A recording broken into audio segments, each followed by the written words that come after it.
और उत्तरी गाजा में हमास के कमांड सेंटर और ट्रेनिंग सेंटर में मिट्टी में मिल चुके हैं, लेकिन नेतन्याहू हमास के मिटे हुए निशान को भी मिटा देने पर आ गए हैं। आपको दिखाते हैं इससे जुड़ी एक रिपोर्ट। हमास के मुख्यालय को किस तरह से आईडीएफ ने मिट्टी में मिला दिया है, ये उसकी ताज़ा तस्वीरें हैं। दूर दूर तक आपको मलबा और गिरी हुई इमारतें ही दिखेंगी। आईडीएफ का दावा है कि उत्तरी गाजा पट्टी में हमास का मुख्यालय हुआ करता था, जहां कई प्रशिक्षण स्थल थे। उन स्थानों पर भीषण बमबारी के बाद इलाके को तहस नहस कर दिया गया है, लेकिन इतने से भी आईडीएफ आश्वस्त नहीं है। आईडीएफ की 401वीं ब्रिगेड ईंट को मिट्टी में मिला देना चाहती है, सपाट धरती बना देना चाहती है, इसलिए टूटी फूटी इमारतों को बुलडोजर और तोप के जरिए उड़ा रही है, ताकि हमास फिर कभी फन न उठा सके। और देखिए, इस बीच खबर है कि इजरायली डिफेंस फोर्स ने एक बार फिर से फास्फोरस बम का इस्तेमाल किया। ये रिपोर्ट आप देखिए। हमास की हिमाकत की सजा पूरे गाजा को भुगतना पड़ रहा है। मीडिया में एक वीडियो सामने आया है जिसमें दावा किया गया है कि आईडीएफ ने एक बार फिर फास्फोरस बम का इस्तेमाल किया है। तस्वीरों में आप साफ देख सकते हैं कि कैसे एक के बाद एक कई बम आसमान से गिरते हैं। सफेद रंग के फास्फोरस जमीन पर जैसे ही गिरे कि तबाही मच गई। बताया जाता है कि जहाँ भी ये बम गिरता है वहाँ प्रभावित लोगों की जिंदगी तबाह कर देता है। बीमारियां और ऐसे जख्म मिलते हैं कि लोगों को ताउम्र भुगतना पड़ता है। आईडीएफ का कहना है कि वो अपने दुश्मनों को खत्म करने के लिए किसी भी हद तक जा सकता है, जिसका सबसे बड़ा नमूना ये फास्फोरस बम है। वहीं गाजा में हमास की बारूदी सुरंगों को तबाह करने वाली इजराइल की सेना है। आईडीएफ ने अपने उन जाबाजों की तस्वीरें भी जारी की हैं।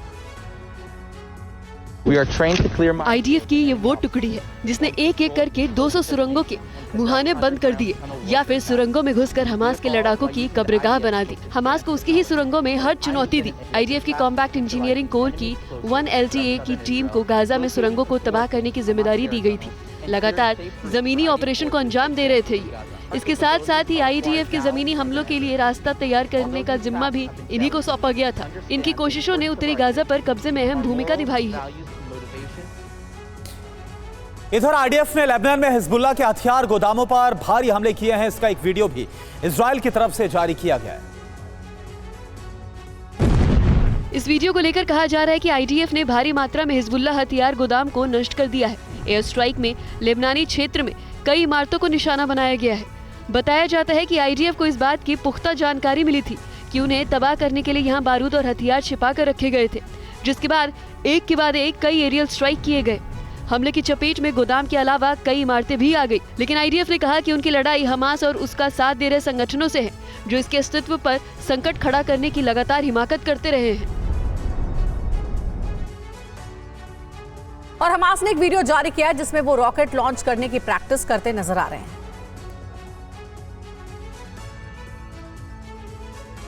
इजरायली सैनिकों से मुकाबले और गाजा में लगातार मुंह की खाने के बाद हमास अपनी ताकत बढ़ाने में लगा है। हमास ने ये ताज़ा वीडियो जारी किया है जिसमें दिखाया गया है कि वो रॉकेट लॉन्च करना सीख रहे हैं। वीडियो में हमास के लड़ाके ताबड़तोड़ मिट्टी खोदते नजर आ रहे हैं, जहां वो अपनी लॉन्चिंग पैड तैयार करते हैं। बड़ी संख्या में रॉकेट भी दिखते हैं, जिसे लॉन्च करते हुए भी उन्हें दिखाया गया है। बताया जाता है कि लॉन्ग रेंज के ये रॉकेट के जरिए हमास तेल अवीव पर जोरदार हमले की तैयारी कर रहा है।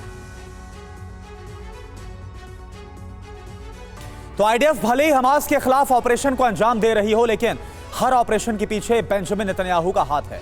ऐसा ही एक वीडियो सामने आया। गाजा पट्टी के करीब 150 से ज्यादा सुरंगों को जमीनी ऑपरेशन के बाद नेतन्याहू अपने सैनिकों के साथ किसी बड़े ऑपरेशन की प्लानिंग को अंजाम देने जा रहे हैं। इसका ये वीडियो भी इजराइल ने जारी किया है। वीडियो में इजरायली पीएम नेतन्याहू आईडीएफ के वरीय सुरक्षा अधिकारी के साथ बातचीत कर रहे हैं। साथ ही गाजा पट्टी के उन इलाकों पर हमले की योजना को फाइनल किया जहाँ पर हमास के होने का पता चला। सिनवार और हानिया समेत कई कमांडर उनके निशाने पर है। संकल्प है कि हमास को इस तरह खत्म किया जाए कि उनका नामो निशान मिट जाए। एक और बड़ी खबर है, इंसानियत के खिलाफ हमास की साजिश पर इजरायली प्रहार जारी है। हमास ने स्कूल और अस्पताल को ठिकाना बना रखा है, जहां ऑपरेशन अब तेज है। फिलिस्तीन के अल-रंतीसी अस्पताल के बाहर अफरा तफरी मच गई जब उसे अचानक खाली करने के लिए कहा गया, जिसके बाद मरीजों के परिजन पसोपेश में पड़ गए। बताया जाता है कि रंतीसी अस्पताल में गंभीर किडनी की बीमारी से पीड़ित 38 बच्चे भर्ती हैं, जो मशीनों के सहारे जिंदा हैं। बताया जाता है कि आईडीएफ के ऑर्डर के बाद लोग अपने बच्चों को नियति के भरोसे लेकर भागने को मजबूर हुए हैं। लोग सफेद झंडे लहराते हुए निकले। फिलहाल गाजा शहर के अल शफा अस्पताल के आसपास के इलाके में इजराइल ने सीरियल बमबारी भी की है। अस्पताल और स्कूल इन दिनों आईडीएफ के निशाने पर है। उत्तरी गाजा में आईडीएफ की जीत के पीछे बेंजामिन नेतन्याहू की सोच और रणनीति है, जिसकी एक तस्वीर वॉर फ्रंट से सामने आई, जो जाहिर कर रहा है कि जिसका कमांडर साथ हो, जीत उसकी तय।